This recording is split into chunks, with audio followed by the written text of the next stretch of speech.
सच्ची कहते हैं, कहीं सुख नहीं है। आपका मलिन हृदय है, इसलिए हर जगह आसक्ति बस चिपक रहा है, ये भोग, ये सुख, ये सुख, ये सुख। सच्ची कहते हैं, निर्मल हृदय से अगर आप देखोगे तो इस माया रचित बनावटी संसार में सुख कहाँ है। किसी को भी मिला होता आज तक तो इतिहास में, शास्त्र में कोई लिख देता मैं परम सुखी हो गया, कहीं सुख नहीं। आप अपने जीवन को साक्षी करके देखिए, आप अपने हृदय के न्यायाधीश बनिए और बोलिए आज तक आपको किस भोग में सुख मिला। तत्कालिक आपकी तन्मयता के कारण आपको लगता है कि मैं भोग रहा हूं अमुक पदार्थ, अमुक भोग, उसमें सुख है, लेकिन थोड़ी ही देर बाद फिर आप निर्णय कीजिए जो आपने भोगा वो क्या था, फिर और थोड़ी देर बाद तो आप देखेंगे नवीन तृष्णा पैदा हो गई पुनः भोगने की, कि अभी तो अनुभव नहीं हुआ, एक बार फिर देखता हूं। इसका मतलब वहां सुख नहीं है। इसलिए पूज्यपाद श्री उड़िया बाबा जी महाराज कहते हैं, अय उपासक, मन में यदि कोई वासना रखोगे तो तुम्हारा पुनर्जन्म निश्चित है।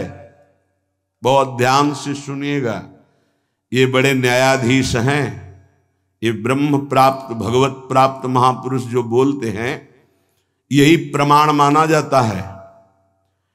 अगर आप महान पाप किए हैं और कोई महात्मा कह दे जाओ कुछ नहीं, सब ठीक है, एक भी पाप का दंड आपको नहीं मिलेगा। सच्ची माना ना, ये न्यायाधीश हैं, ये बड़े बड़े महापुरुष, इसीलिए इनसे जो लाभ मिलता है वो भगवान से भी बढ़कर लाभ कहा जाता है। क्योंकि भगवान में तो जब पूर्ण शरणागति होती तब हम तो हम सर्व पापेभ्यो मोक्षयिष्यामि मा शुचा, और पूर्ण शरणागति यही महापुरुष जन कराते हैं। एक एक शब्द पर कभी संशय मत करना, ये जीवन का वो सूत्र है जिनके आधार पर बाल्यावस्था से चला गया है। अय उपासक, अय साधक, मन में यदि कोई वासना रखोगे तो पुनर्जन्म तुम्हारा निश्चित हो गया है। होश में हो जाओ। वासना, ये भोग लूं, ये देख लूं, ये चाहत है, इसके सिवा हम नहीं कुछ पसंद करते, इसके बिना हम नहीं जी सकते, ये सब वासना। हिरण में ममता हो गई तो भगवान के पुत्र हैं, भगवान ऋषभ देव जी के पुत्र हैं भरत जी महाराज, अगला जन्म हिरण का हुआ। स्त्री में आसक्ति हो गई पुरंजनी में तो पुरंजन का अगला जन्म स्त्री का हुआ। अगर कोई भी वासना है आपका जन्म होगा, प्रमाण से कहते हैं बाबा।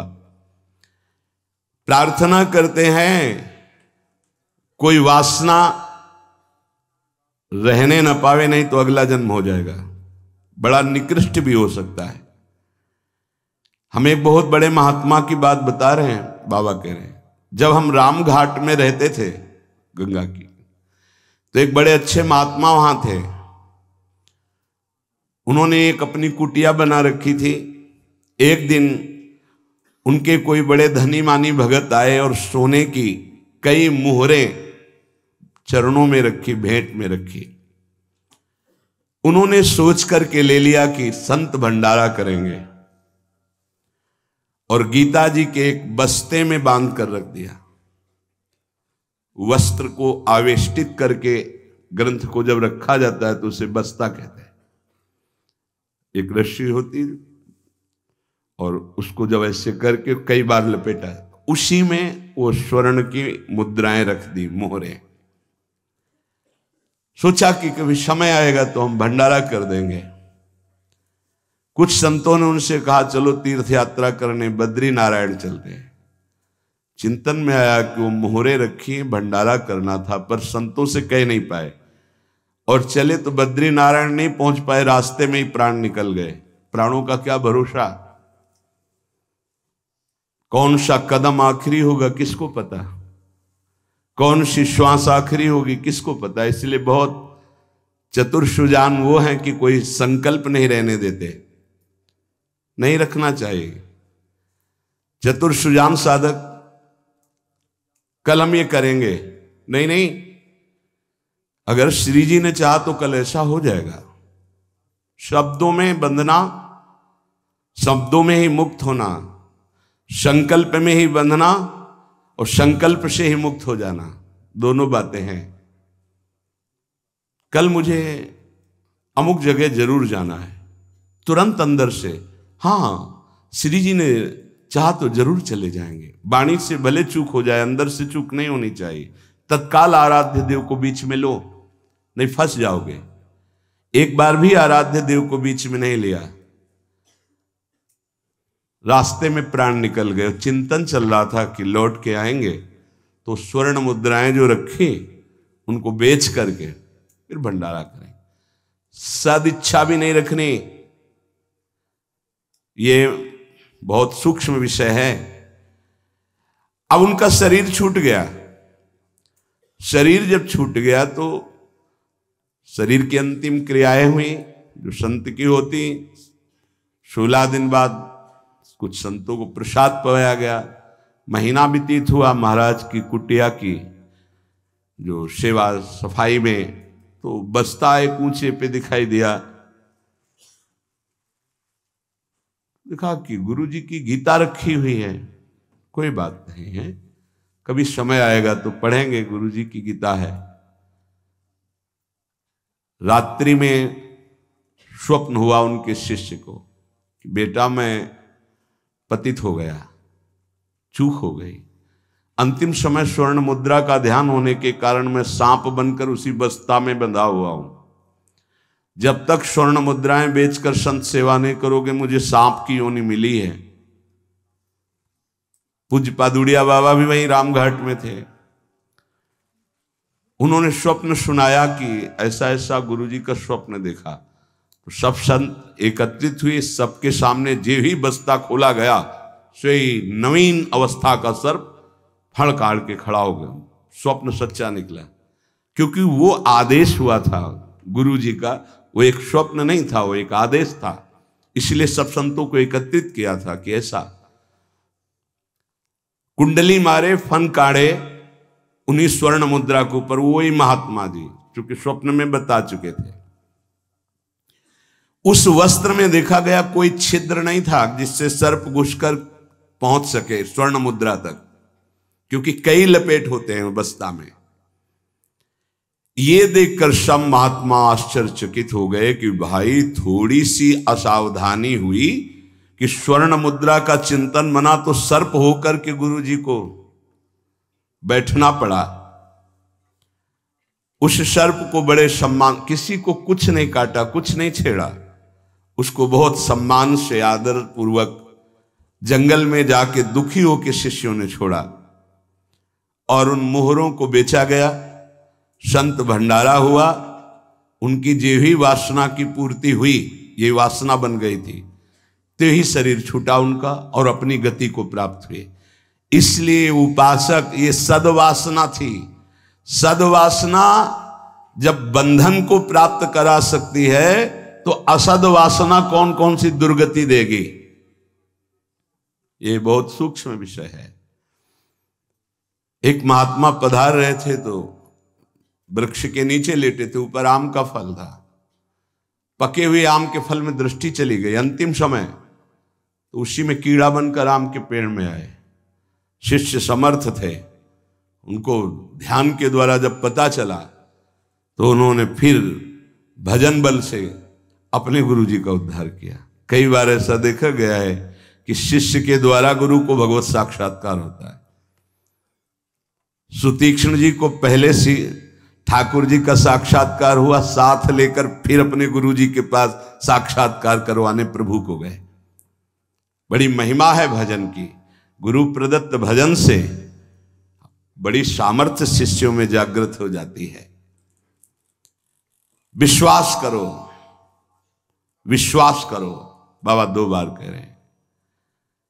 जो कह रहे हैं उस पर विश्वास करो। कोई वासना मत रहने दो, ढूंढ ढूंढ करके वासना को नष्ट कर दो। तुमसे ना नष्ट होती हो तो गुरुजनों के सामने रख दो, प्रभु के सामने रख दो। प्रभु इस वासना को नष्ट कर दो। देख लो, भंडारे की वासना ने सांप बना दिया, मृग की वासना ने मृग बना दिया, हिरण बना दिया। हमारी इतनी वासनाएं, हमारा क्या होगा? कभी विचार किया है अंदर बैठ के? कितनी बाजार लगी वासना की। ये सब वासनाएं कट जाएंगी यदि एक सूत्र रख लो, श्री जी की इच्छा। ऐसा करेंगे, हाँ, श्री जी की इच्छा से, अंदर से ऐसा, हाँ, प्रियाजू की जैसी इच्छा, वो तुम्हें बांध ही नहीं पाएगी कोई वासना, क्योंकि प्रियाजू प्रधान हो गई है। उपासक प्रभु को भूल जाता है। जब कोई वासना होती तो अपना ऐसा अंधकार पैदा करती है कि प्रभु को भूल जाता। जैसे भरत जी भूल गए, जिन प्रभु के स्मरण में बाधा ना पड़ जाए, राज रानी, राजपुत्र और राज्य का त्याग कर दिया। वही हिरण की बाधा को कैसे स्वीकार कर लिया कि प्रभु का विस्मरण हो रहा है, प्रभु की सेवा छूट रही हो, हिरण के दुलार में घूम रहे हैं, हिरण बनना पड़ा। बहुत सावधान। अगर हम सब सावधानी पूर्वक उपासना करें तो इसी जन्म में हम जीवन मुक्त हो जाएं।